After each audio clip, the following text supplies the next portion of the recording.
welcome to Elk Crew. And I'm going to talk in this very sort of soft, monotone voice. I find it soothing. I find it soothing, bud. I feel like I'm in Two Ferns or Between Two Ferns. Yes. Or what's that show called? Yes, with Galifianakis. Yes. Sure. No, it's the one with the two ladies on SNL where they were like, Oh yeah, they were like going back, but it's just like very. They would talk monotone. Yeah, they were talking about like baking, weren't they? Primarily. Probably. Yeah. I love it. I love it. Guys. I don't know about you guys. I do know. We all got a little mail. We all got some really cool mail. We did. J-Crew mail. I like mail. If we were like in Pee Wee's Playhouse, we'd have like the postman coming to like give us these like right now. I know. Or Mr. Rogers. What should the magic word of the day be? Where everybody screams out loud. I don't know. I don't know. I don't know. There it is. I don't know.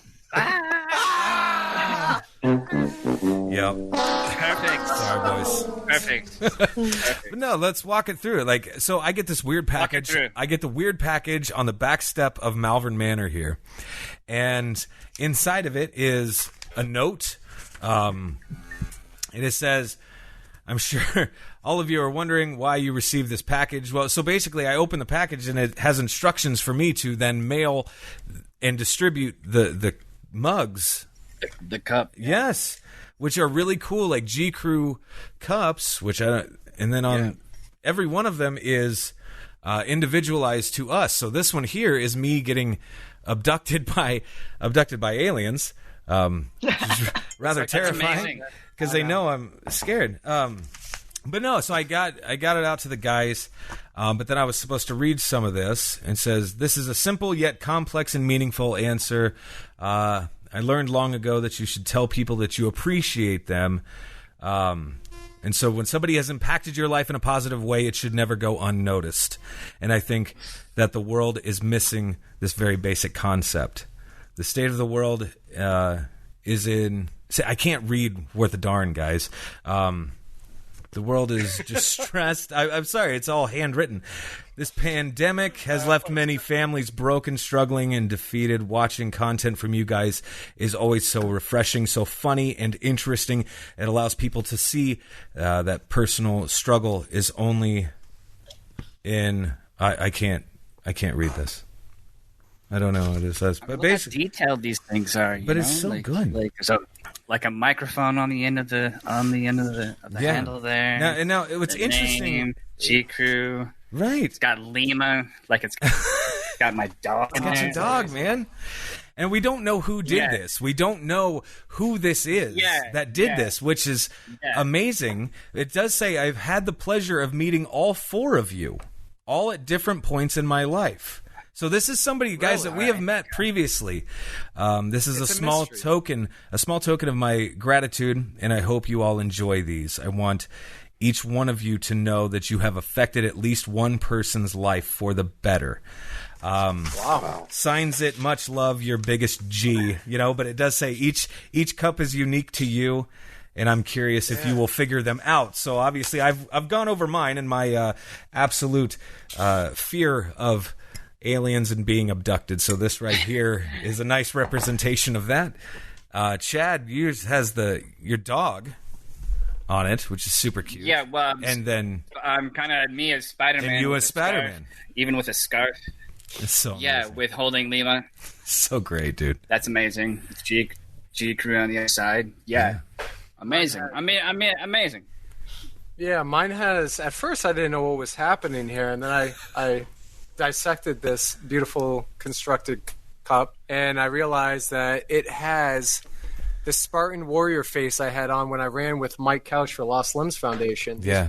Which was our warriors that we put on. That was your war paint. I mean, it's incredible. Just the craftsmanship. And I don't know. It's amazing. I love it. Yeah. And then this beauty, right? Look at Hauser's.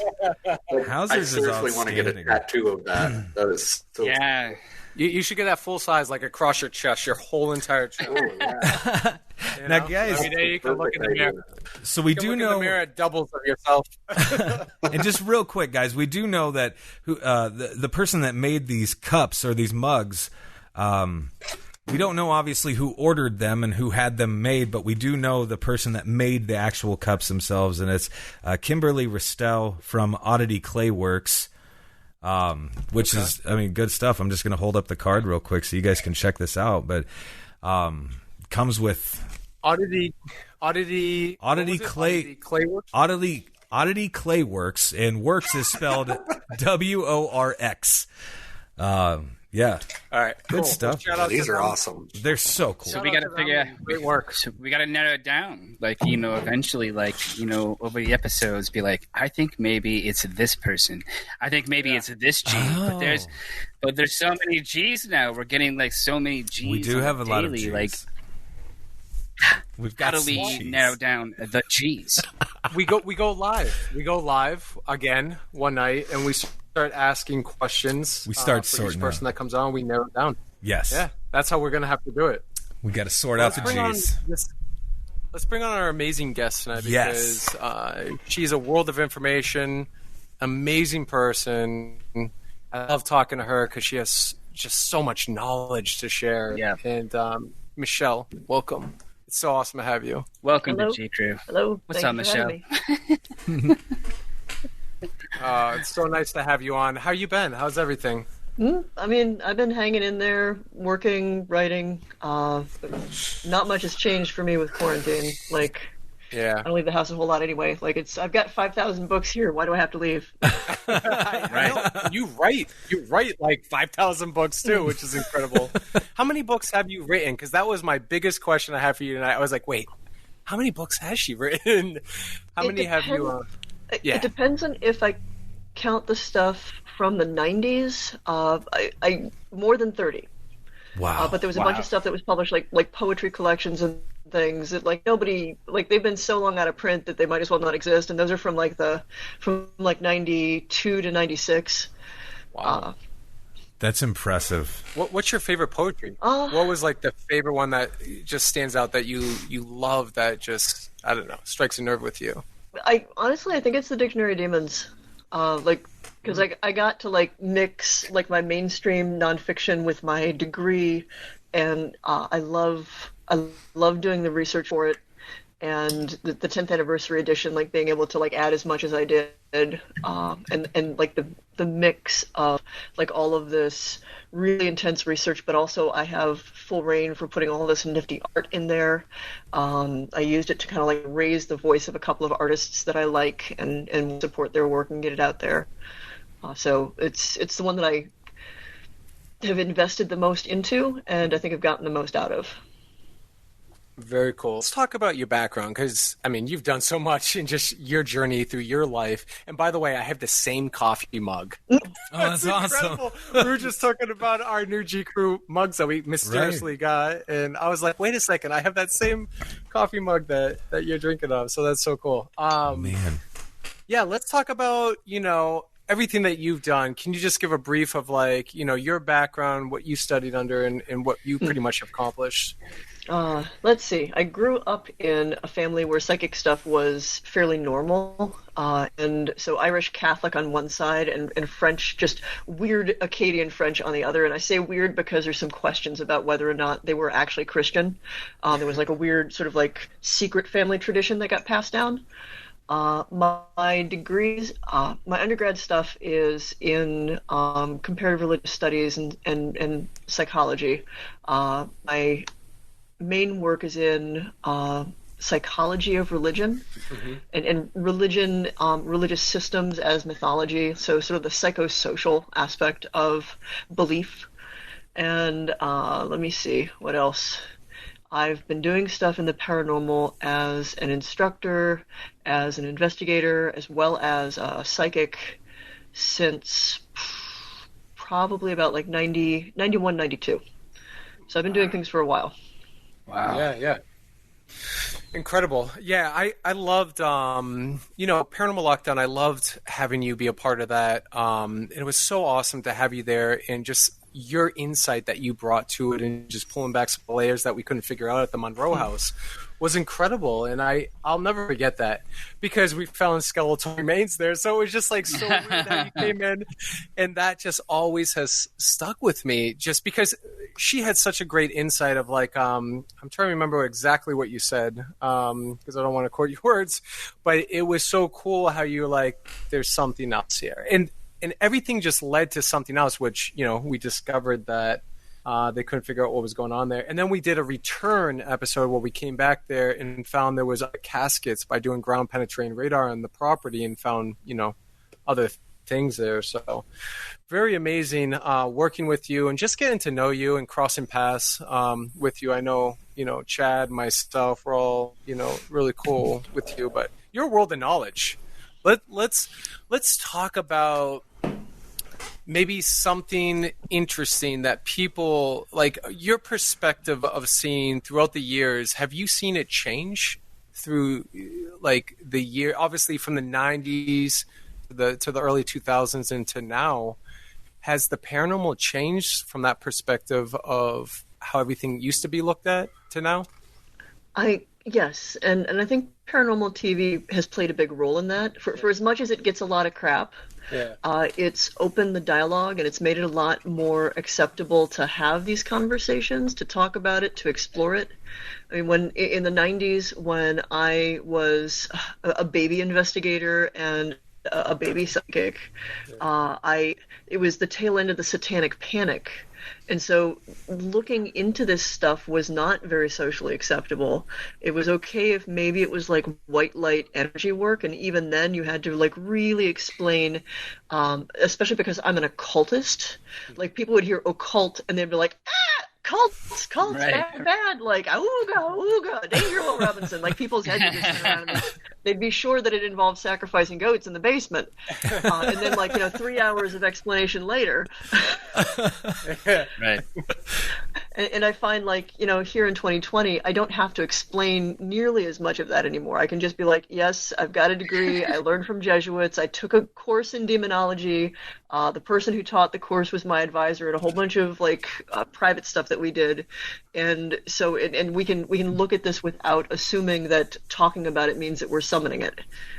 Right. Yeah, it's so fascinating to me.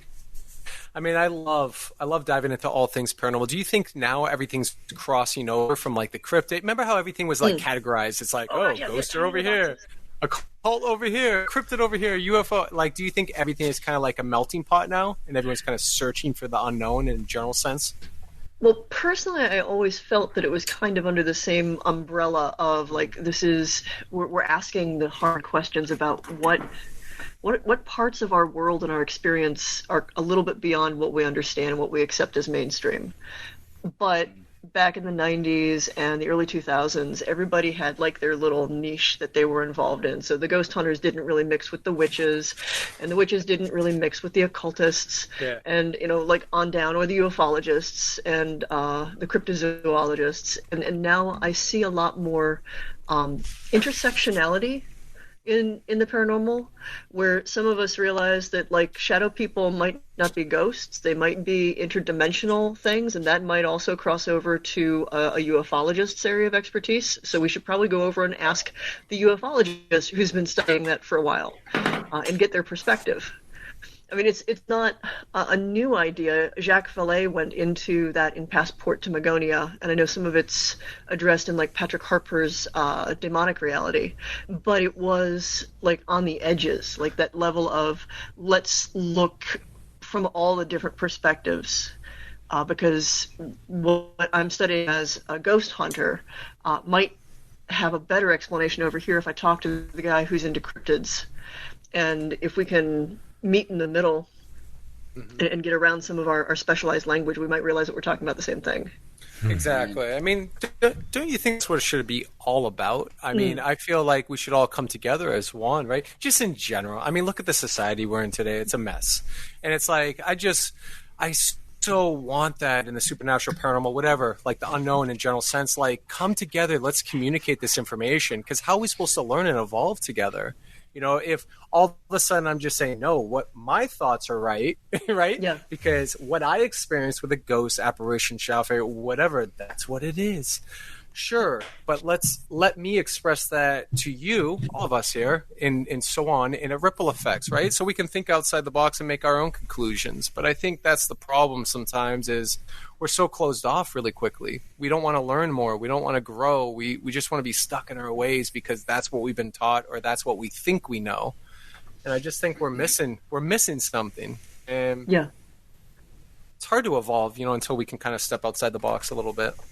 Well, that always confused me in the paranormal, or actually just broadly in all of these, like beyond the veil kind of areas of inquiry, where we would just get entrenched in our way of looking at things when the whole purpose is to ask questions and to question assumptions and push the envelope of understanding further and further. And you can't do that without sometimes realizing that you're in territory where there are no hard answers. Right. No one's an expert. Like we have to pioneer through it before we can come up with even an idea of like, I'm right and you're wrong. Like we just know there's something out there. Mm-hmm. Mm-hmm. Just like me sitting here, my air conditioner broke that's in my window today, and I pulled it apart. And if I would know all the answers how to put it back, it'd be working, but it doesn't. It's the best analogy I get. Sometimes it's the most simplest, dumbest thing that my brain can't comprehend right now because I haven't evolved to try to figure it out further. It's the same way. It's like sometimes it's not just the ghost, right? Sometimes it could be X, Y, and Z from something in space, or it could be some environmental element, or it could be something that we just don't know or haven't discovered yet, like a new species or something that, like you're saying, that has a cloaking effect to it that could be extraterrestrial, whatnot. I mean, we talk about this all the time here, and it's just so cool to talk to people like yourself, Michelle, because like we can evolve. You're absolutely 100% right. It is confusing why people don't want to communicate or don't want to like step outside the box. It confuses me too. Fear. Yeah. Fear. I think a lot of it's fear, because then you have to accept something different. You know what I mean? Whatever happens to you, you then have to accept that. You know what I mean? Like every time you do something, like we go out, something happens. Well, then that just like kind of ups the game. And the rabbit hole, you just keep going down that rabbit hole. So I think it's fear, and we've talked about this a lot. Like, well, and I'm curious, Michelle, to hear your opinion on this. But like, if Josh, I think he knows where I'm going with this. But like, if aliens finally, like I think we all here agree that aliens are out there. But if they finally landed and finally were like, hey, we're here, yo, what's up? Like, what would happen to religion? What would happen to all of that? It would have to shift, right? Yeah. Or what do you think? Well, okay, so the current state of the world is a really eloquent testament to how even when there is incontrovertible evidence in front of people, there is a portion of our population who's just going to be like, nope, doesn't actually exist. It's a hoax. It's this. Like, little green men could be there, like, probing them in that moment. And they're just like, well, some people say that there's actually aliens, but I'm not sure. I'm just not sure. Dude, DeVito's screaming over there. Fake news. Yeah, so like, I know that there's some people who can't wrap their heads around it, but everybody else, like, yeah, that means that we have to like really have a hard conversation about like that our world is much, much bigger, that our universe is much bigger than what we've gotten comfortable with, and I think the fear comes from that, like, that uncertainty, like when we have a comfort level with understanding, like, here is how reality works, and here's how we can expect things to work, and here's where the boundaries are. And all of this unknown stuff is really about knocking those boundaries down. The fact that they don't really exist. They are arbitrary things that we have created for ourselves to feel comfortable, right. To feel safe in the dark. Mm-hmm. And if you had, a spaceship land in the middle of Times Square, suddenly everything's different. Like, where do you even start to figure out where the new boundaries are at that point? Yeah. There's so much uncertainty. Do you think it's possible that we could possibly see that in our lifetime? Come on, man. So I had an uncle who was in the Air Force, and he had some connection to Project Blue Book, and beyond knowing that, we used to go UFO hunting, which is something I don't talk a whole lot about because I'll take a ghost over a UFO any day because that shit's really weird. And like the concept of like something physically coming down is really intimidating. Yeah. But I will say, one, I definitely saw some stuff with him. Two, he straight up 100% believed that stuff was already here, and it's just a matter of people not seeing it yet. Like it's already here. Wow. Right. So the question is will we in our lifetime see the curtain get pulled back? Right. Exactly. I like that. Yeah. I hope so. Yeah. I hope so. I would like to think, I would hope that I chose to live in that kind of a time. What, Josh? I said bite your tongue. Yeah, right. No, like, one weird thought, I guess, that I've had on all of this is, excuse me, what if everything that we consider to be paranormal, right? Ghosts, cryptids, UFOs, what have you. What if it all comes from the same source? Think of like an octopus with tentacles, and each tentacle would then be another facet of the paranormal, a ghost, a shadow figure, an alien, a cryptid, or what have you. And I think there's something much larger even at play here that we're not quite privy to, and I don't know if we ever will be. And I could be completely just talking craziness right now, but I don't know. And that's it. It's like, all I'm thinking about is very interesting. I'll swim to that. all I'm thinking about is an octopus godlike figure up there in space. You get and what I'm his saying. tentacle is us right now on Earth. And the motherfucker busted my air conditioner, so he'd make me sweat and say, "Ha, deal with that shit today, buddy." Maybe it was a poor analogy. Like Cthulhu's talking. Yes. Oh my god. The best thing is, like, even if if they pull the curtain back and, the aliens were completely peaceful, say as they evolved, war went away and their hatred went away. Yeah. We're not. We can't even get along with each other. So it would be, let's go kill them aliens. Like, we're the ones that I would worry about over the aliens. And maybe that's why, though. Maybe that's why we haven't had that veil pulled away. Is because we can't get along with one another, and they know that. True. Or we would go into shock. Yeah, our bodies would go into shock. You'd never see me again. You'd never see me again. I've seen something, and I went into shock. Like when we experience something with paranormal, we go into shock. Like, if something flew down the street and hovered above me, we are entranced. Yeah. And if, God forbid, and then if a creature crawled out of that goddamn thing, or something that just looked like an alien, whatever that is, Mitch. Shit. It's probably Mitch. I don't, Mitch. I don't even think, I don't know, like, do we have the wherewithal to, like, be like, I'm going to go grab my gun? No. I'm in shock. Well, I think, I think aliens probably lock their door when they pass Earth anyway. It's like the Griswolds. Roll them up. Yeah, I hear that. Well, if you think about it, right, we're a young species. Humans and Earth is young based on just the science of knowing what's out there in space and other universes that we see trillions of light years away and so on. I mean, just think about, like, if there is another species out there in alien form like us but evolved thousands of years beyond us, and the technology, the advanced technology that they have, what happens if they don't even have to talk using their mouths to each other? What happens if they telepathically know how to use their brains? God.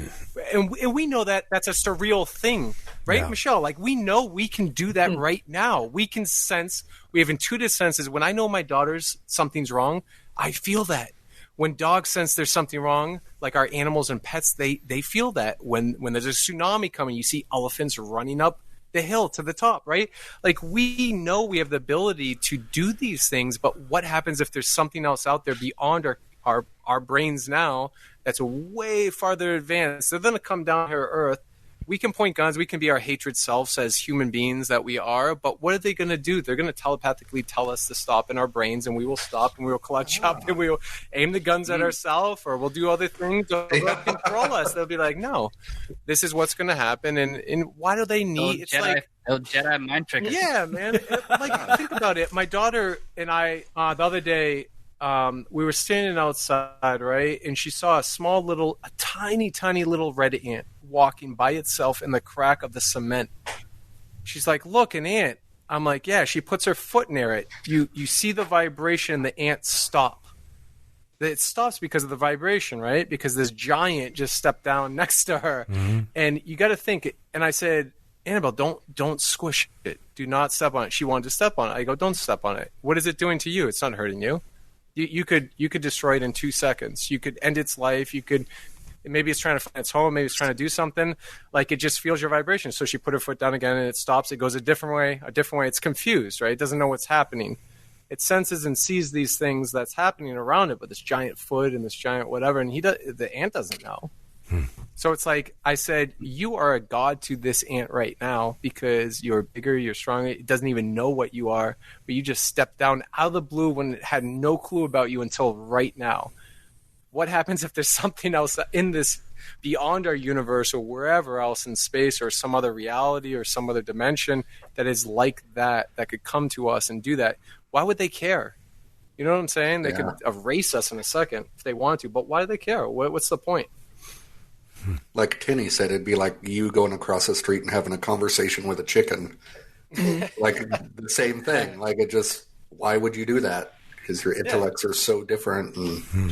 Exactly. It doesn't need anything. I mean, maybe there's some that travel beyond, right, that need some sort of resources from us in Earth here, and their planet destroyed or something, like some Superman shit, right?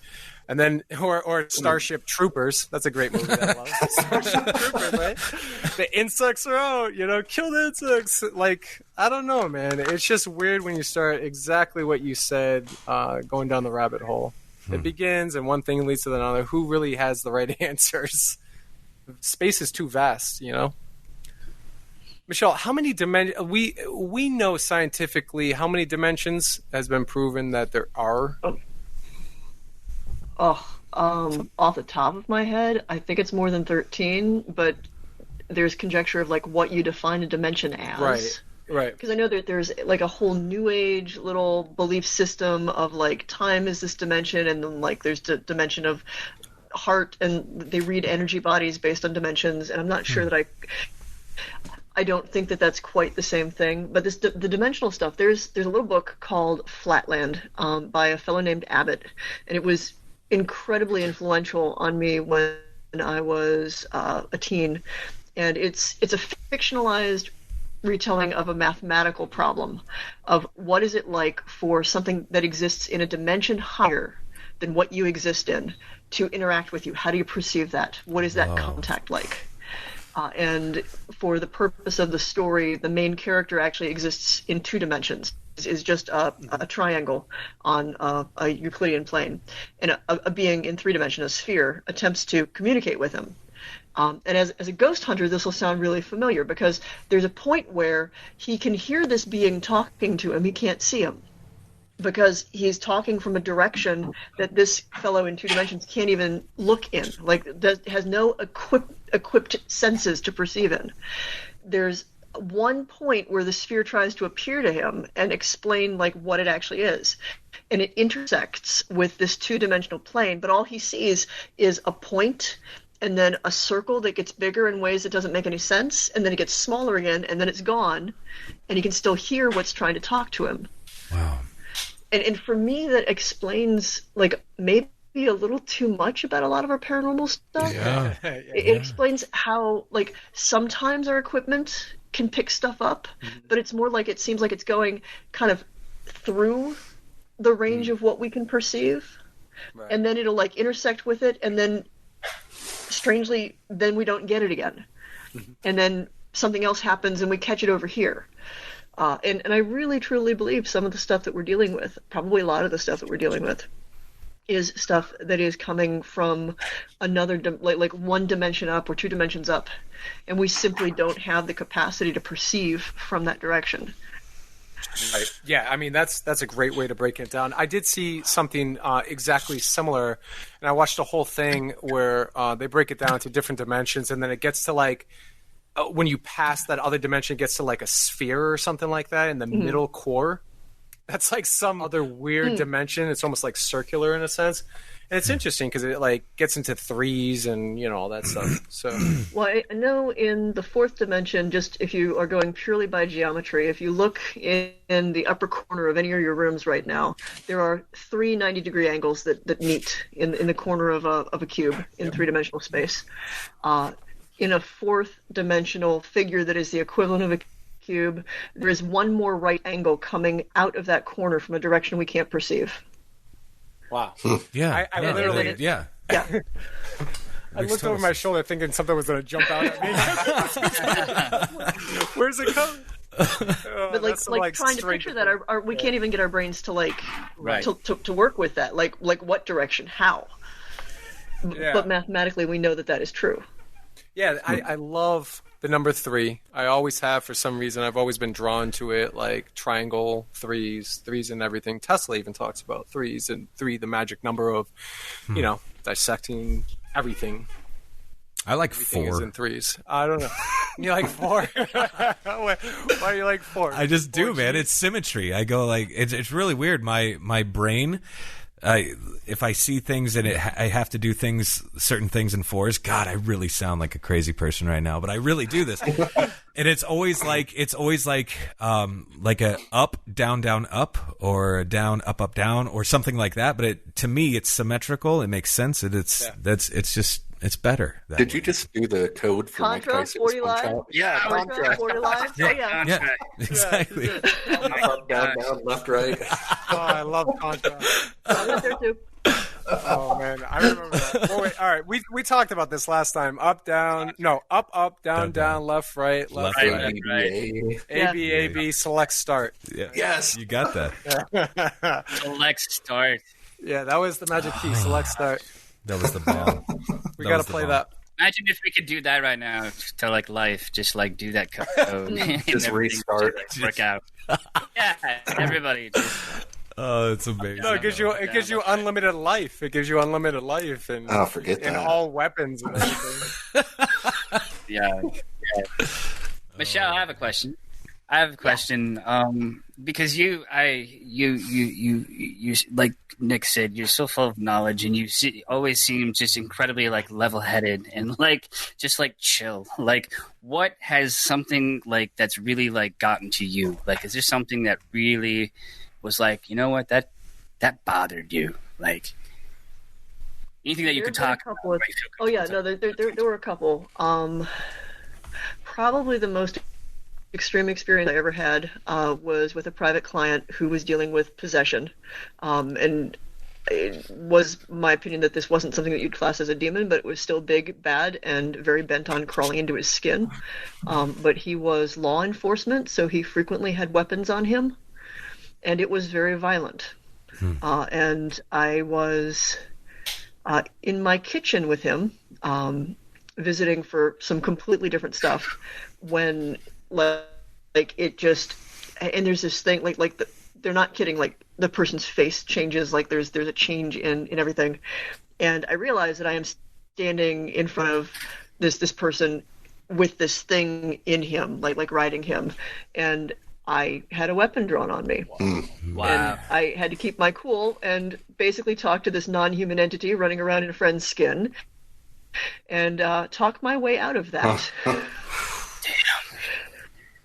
Which was a hell of an experience. Yeah. Yeah. Which you had to keep cool. Really cool. Yeah, well, no, exactly. Like, you show fear to anything like that, and it's just over. Like, wow. So that's probably the most extreme. And then the hardest as a psychic was, it was an episode on Paranormal State, and I, blindfolded, was led to and stood in the spot where a woman around my age had hung herself 3 weeks before. Oh, wow. And stood in that psychic stain, all my shields down, because that was my job, to read what had happened. And that was, and I got like the full surround sound, like everything that she was feeling and experiencing up to that moment, what drove her to it, like what she was thinking about in her last moments, and just the gutting experience of the moment itself. And that was probably the most scarring psychic reading I'd ever done. Yeah. Wow. That's crazy, too, when you can pick up on somebody's emotions. I mean, it's so sad, too, when you pick up on those type of emotions. I know there was a family friend that I went to, someone who hung themselves, and I was one of the first people on the scene, and I found out a little bit after the person next door was like, oh, somebody else hung themselves in the exact same spot a couple years prior to. So I'm always thinking, like, can energy linger from other individuals that creates this negative energy that can really mess with people's heads that are in that space for too long? Can it push them, if they already have a sensitivity to depression and other things, can it push them a little bit further over the edge to finally do that? You know, and I think so personally. I'm a firm believer that most people are much more psychic than they believe that they are. Like, they see people like me on TV and the things that I do, and they go, well, I'm not psychic like that. But everybody's gone into a room where two people were arguing, and those two people aren't arguing anymore. They're not even in the room anymore, but you can feel the tension on the air. Yeah. And I think emotions are probably the easiest thing, the most common thing that we are sensitive to. So when something like that happens in a place, it leaves a stain, it leaves an echo. And if you are sensitive and maybe already predisposed to depression and suicidal ideation, and it hasn't occurred to you that this is something coming into you from the outside, you just assume they are your emotions, your feelings. Yeah. I'm not going to lie. We had a psychologist who worked with us for Paranormal State, and after that reading, I ended up having to have a sit down with them because I'm like, I can't get, like I've had some trouble pulling her feelings out of my feelings. Mm-hmm. When it's a murder or something that happened 100 years ago, there's a different feel in the way the person's mind worked. But this was someone who was in Southern Ohio, and that's the state that I live in. We were within maybe 10 years of one another. So we had similar pop culture references, like the architecture of our minds was similar enough. It was really hard to tell when I woke up at 4 a.m. the next night after that reading that these feelings weren't genuinely mine. Like I had a moment where I popped up on Twitter and I'm like, I can't tell you why, but talk to me, send me stupid pet pictures. I don't care. Just keep it going, because I woke up in her head again, and not in the sense that she'd followed me home, but that emotion clung to me, and it was only through a lot of training that I was able to go, this is not me. Mm-hmm. And realize that these were not emotions that I was feeling. They were things that were coming in from the outside. But when I first woke up, it was really hard. It was really hard not to just go, I want to kill myself. Right. So yeah, I think that can happen. Yeah, I mean, it's really difficult when it lingers. It's almost like this little dark cloud over your head, and it just kind of rains down on you. And it's not like dramatic things like you see in the movies. I think you nailed it. It's not always like you see on TV or the condensed version or, Hollywood movies like The Exorcist and stuff.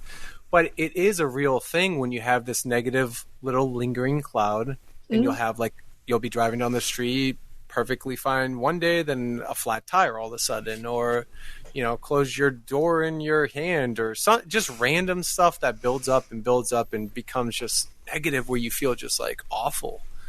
And like arguments and fighting too is another thing that I've seen in a lot of places where there's a stain like that. Like it's this subtle, just nudging people in a direction of feeling bad or feeling uncomfortable or feeling anxious, and then that sort of feeds into anything that they normally are feeling. So they had a crappy day, they come home, they go into that space that has this negativity to it, and then just everything feels wrong. And then they're lashing out at people, they're lashing out at themselves, and it snowballs. Right. It feeds on itself. Have you always had like the ability since you were a child, or is this something you've like kind of honed in on? And obviously, as you got a little bit older, you crafted your skills to try to, get into all that.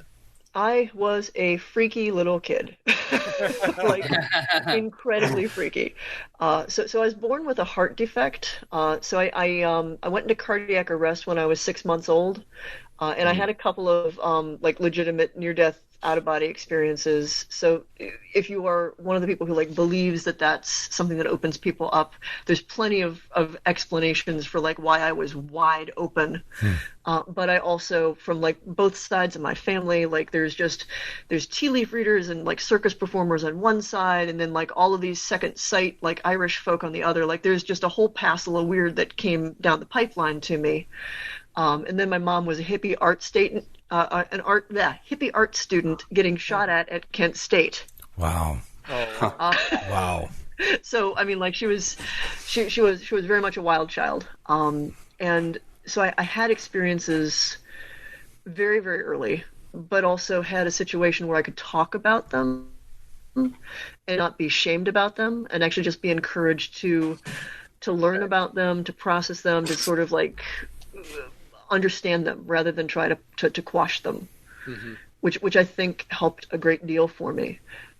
There's two like spirit encounters that I know happened fairly early. One of which was when I was at 4, before that final heart surgery I had. I had multiple surgeries before the age of 4.5. My life expectancy was 5, and I spent most of those first 5 years in hospitals. But we were at the local library, which was haunted, and I didn't know this, and they were just starting to renovate the place. And I saw a full-bodied apparition in the upstairs, and at the time was young enough to just assume that this was a person who happened to disappear when I looked away from her and looked back. But the one that actually really gets me, because I did not know that this was a ghostly encounter until years and years later. And this one's sort of like, I don't know, definitively creepy, but also definitively me. My mom, my name, Michelle, comes from a college student that my mom went to Kent State with, who developed ovarian cancer. And she died when my mom was 5 months pregnant with me. And my mom and the woman's brother, because they were all part of like the art department, they lay in the bed, the hospital bed next to her, and they sang her across. So this happens when my mom is 5 months pregnant with me. Years later, I was trying to pin down like some of my mom's friends that I remembered when I was tiny, because she was still a college student when I was little. And I remembered going several times to place, and there was this woman who looked a little bit like Crystal Gale, like the long black hair, kind of a heart-shaped face.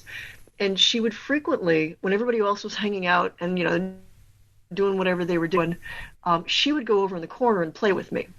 And we would play with shells, and like she'd have these deep conversations with me. And in retrospect, I'm like, that was really interesting. Like, did she just really like kids? Like we had some awesome conversations, but she wasn't hanging out with the rest of her friends. And my mom was like, could you describe her again? And I did. And she got real quiet on the other side of the phone. And I mean, this is a person who'd gotten to see like a lot of weird shit out of me. But this one, she's like, I remember you always going off and playing by yourself in the corner. Like, I remember you would always be quiet. I never had to have anybody watching you. That was Michelle. Oh, wow. Wow. That's wild. It just validated for you. Yeah.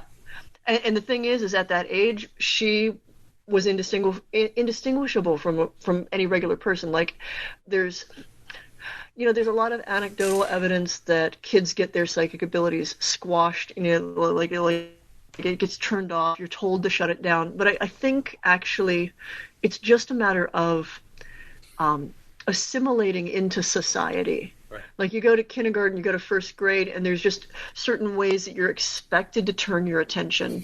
And if you're talking to invisible people in the corner, you understand that you shouldn't be doing that. Like, you're supposed to pay attention to the teacher. You're supposed to pay attention to the other kids. So nobody actively told me to stop seeing spirits like that. I just learned that it was not the way to perceive them. I mean, I perceive them very visually, but not like they're standing in the room anymore. Every once in a while that will happen, and it throws me. Because that's just not how I've trained myself unconsciously to process that information. Yeah. Yeah, so you can pretty much turn it on and off, I guess, in a sense, right?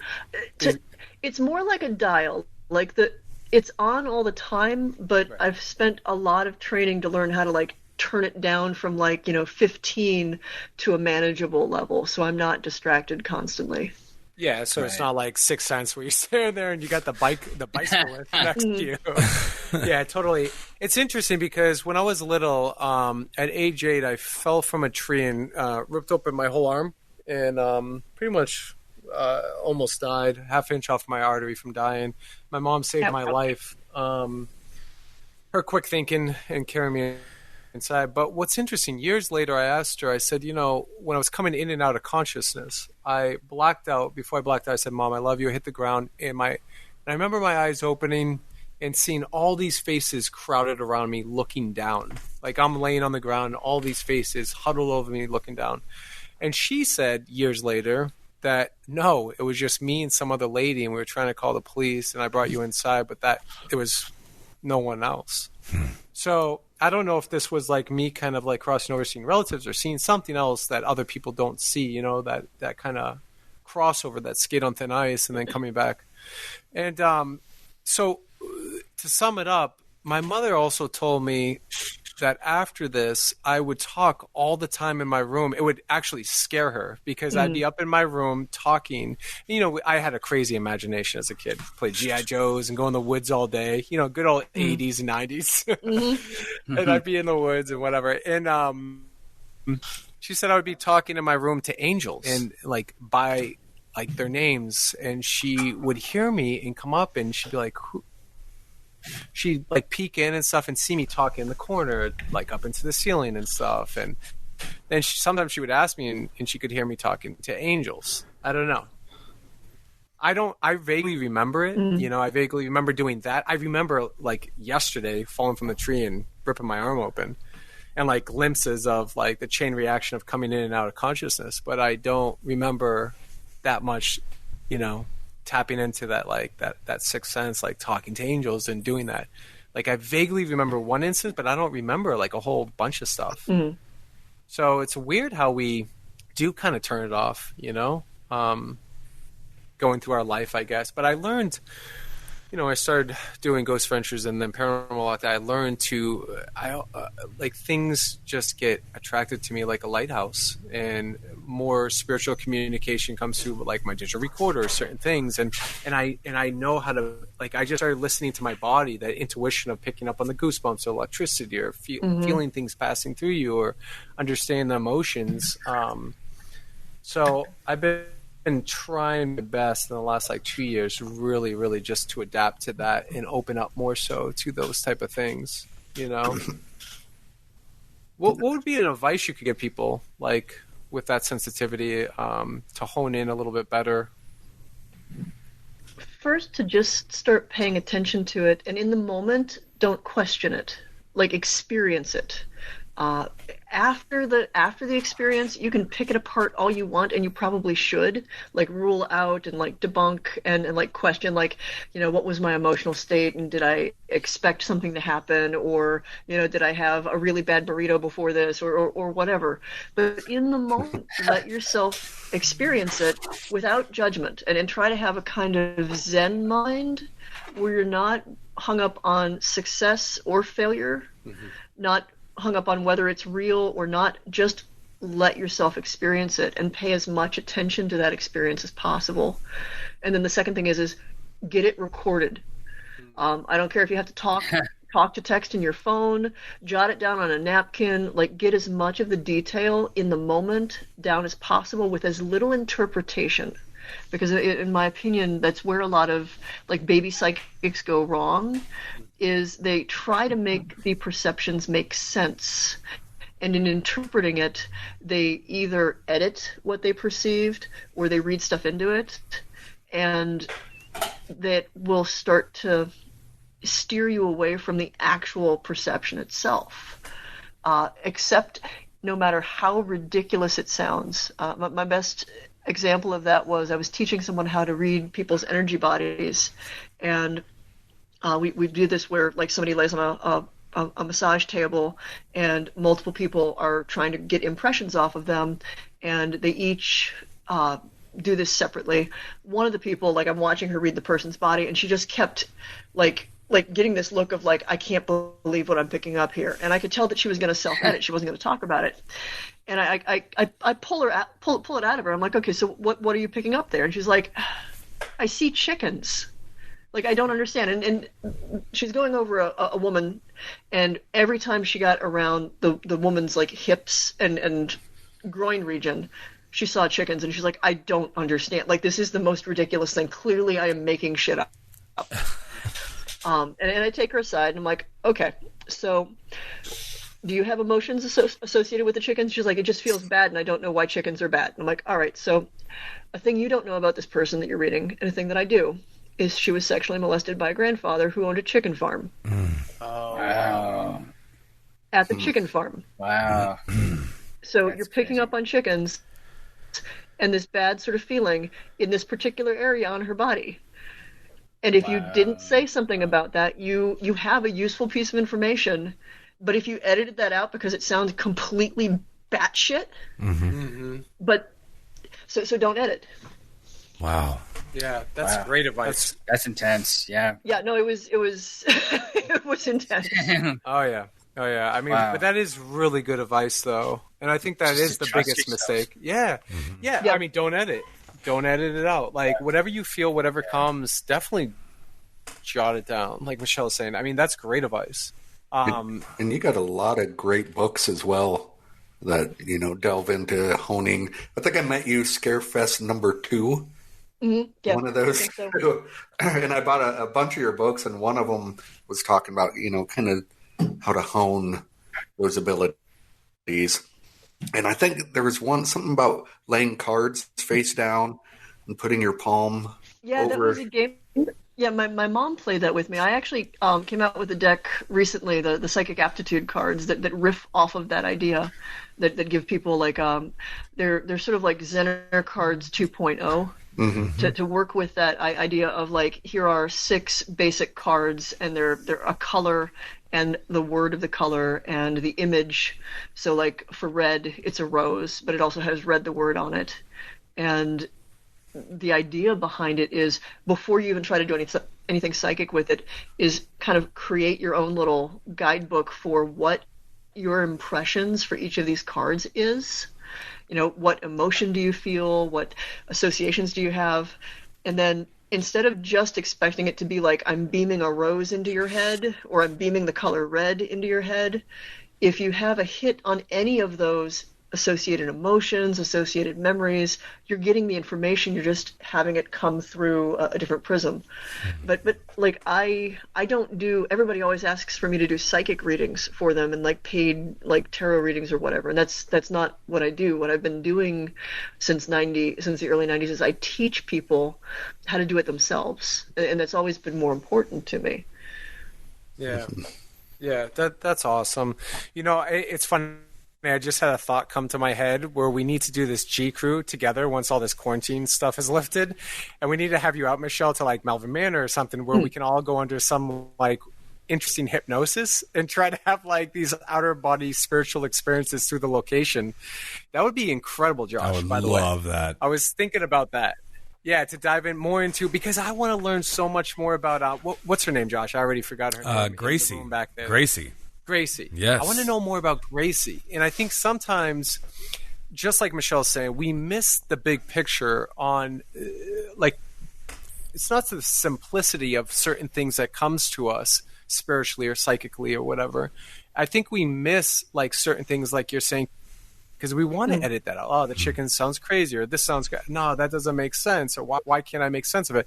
But it'd be interesting if we go under, like, some sort of hypnosis and really just let go of reality and just float through that location so I can contact Gracie there and do this whole thing, from there. That would be amazing. That'd be really incredible. And the reason I bring it up is because I just did this recently last year, before all this happened, at a location. It was a haunted bed and breakfast, really wonderful people and owners. It was out there outside of Detroit. And she put me under hypnosis, the owner. She's trained in it and everything like that. And it was amazing because I've never done it, and I was open for the experience. So I'm like, sure, I'll try anything. And I had this weird, little moment. I was consciously aware of myself laying there and consciously knowing what was happening. But I was listening to her voice and trying to let go, And I started floating through the room, and I went into this main bedroom, kind of like her guiding and me guiding myself in a sense. And I saw this girl who, it's kind of weird. It resembled like the movie The Ring, the girl crawling out of the well. She was sitting there on the bed with her back to me and just long hair. And I couldn't see her face, couldn't say anything, but she was crying. And I didn't know why. It didn't make sense to me.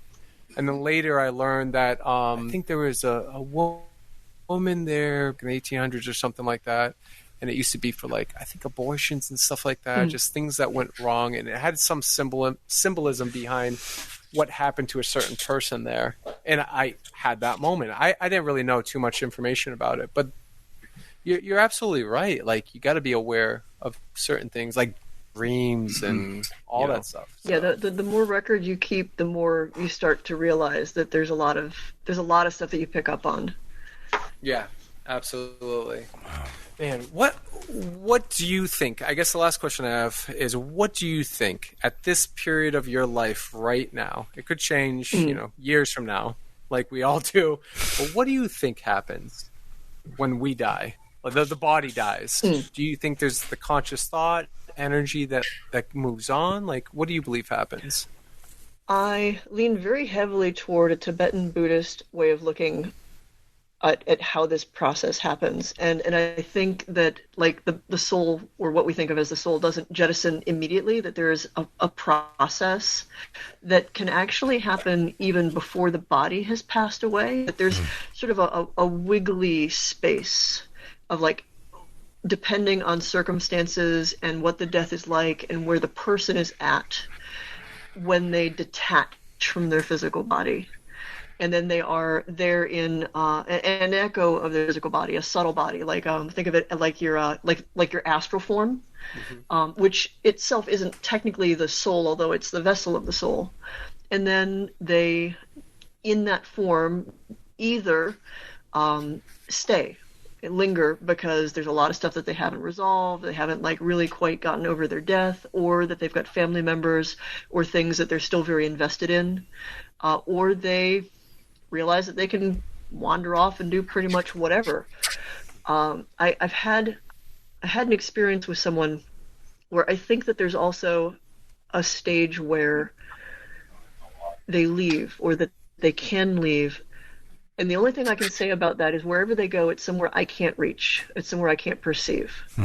And in this particular case, and the name I knew him by was Angel. He was a vet, and he'd survived a tour to come back and die of an aneurysm, fell off his bike, and he was around for a while, and he hung around for a while in spirit, and then there was this point where this figure led him off. And I don't know what to make of her. I think that, if I were inclined to, say that, I could see that other people would call her an angel. His mother definitely thought that this was an angel that took him away. And he went for a while where nobody could reach him. You couldn't communicate with him. He just, 404, page not found. Yeah. And then a little while later, he came back. And he was less complicated. He was over a lot of the stuff that he was hung up on. He was brighter, lighter somehow, and it seemed like being present as a spirit was more of a choice point, whereas before he was just still kind of wound up in his life. So I think there's a journey, and I think that souls can come back and be here and not be earthbound. but there are definitely plenty that are here and just, frankly, just need some good therapy to get over the previous life. Yeah, absolutely. Have you ever seen that movie called Enter the Void? I don't think I have.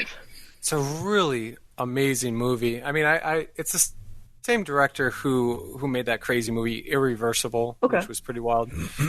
Anyways, Enter the Void, it goes in. He kind of depicts like the whole Buddhist about. He goes into DMT, where the kid's taking DMT. He gets shot in this club and basically leaves his body. And I don't want to know the rest, but he goes through this whole cycle of like, what is it Buddhists believe? What is it, 38 days or something like that? Somewhere in the neighborhood of 40. But yeah, like there's that whole process of the first you get peaceful deities, and each one of them like show up to you per day and like try to like kind of get you to let go of your problems and move on. And if the peaceful deities can't get through to you, then they come back in their wrathful forms and they basically try to scare it out of you. Yeah. It's like Scrooge. Yeah, totally. Yeah, it's like something like that, 40 days, and they believe like you can be reincarnated back into a baby of your choice that you connect with. And DMT is also, seen scientifically proven that it forms in the baby, right, at a certain period of time at the exact same time when somebody else is leaving their body. So it's really interesting. I mean, it's a movie that goes kind of complex into that, but it's amazing to me because I like the artistic vision behind it of just floating around from this drone everywhere. And like the best scene to me in that movie, if you guys watch it, have you seen it, Josh? No, I haven't seen it. No. Into the Void. You guys got to watch it. It has like one of the best scenes where they pretty much, from our perspective, it's like this drone crane shot that's floating past this like crazy hotel / nightclub, and they kind of chop it in half so you can see all the rooms of everything happening with every single person in every room as it's floating by. That's It's awesome. wild. That's awesome. Super wild. But it's a cool perspective.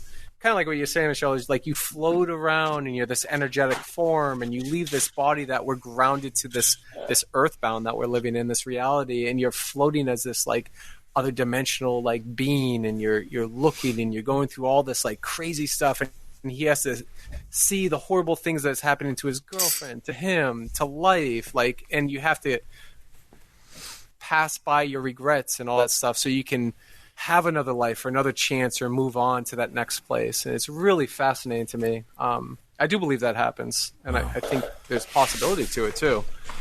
I also think that's why a lot of people see the white light as the DMT being released in the brain half the time, but I don't know. I don't have all the right answers. I'm just guessing. What is it? Is it Jacob's Ladder, I think? The quote, if you're frightened of dying, then you see devils coming to tear your life away. But if you've made your peace, then the devils are really angels freeing you from the world. Yeah, that's true. I love that. Man, I haven't seen that movie forever. I need to watch it now. Wow. That's awesome. Or it could be like Patrick Swayze and Ghost, where they just come up out of the ground and take. Oh man, Michelle, you're amazing. Thank you so much. I genuinely mean this, for like sharing your knowledge and helping people too. I think that's the foremost. We get so stuck in trying to figure everything out. We talked to Johnny Zaffis, and he's like, forget everything for a second. Just go outside and walk around the neighborhood and don't think so heavily on trying to categorize or think, how is this possible? Just live, right? Johnny is a wicked good dancer, by the way.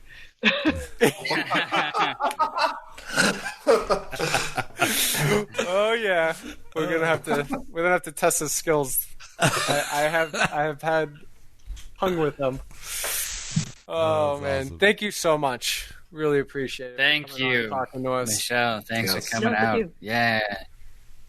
Looking forward to whenever everyone gets to see each other again and hang out, and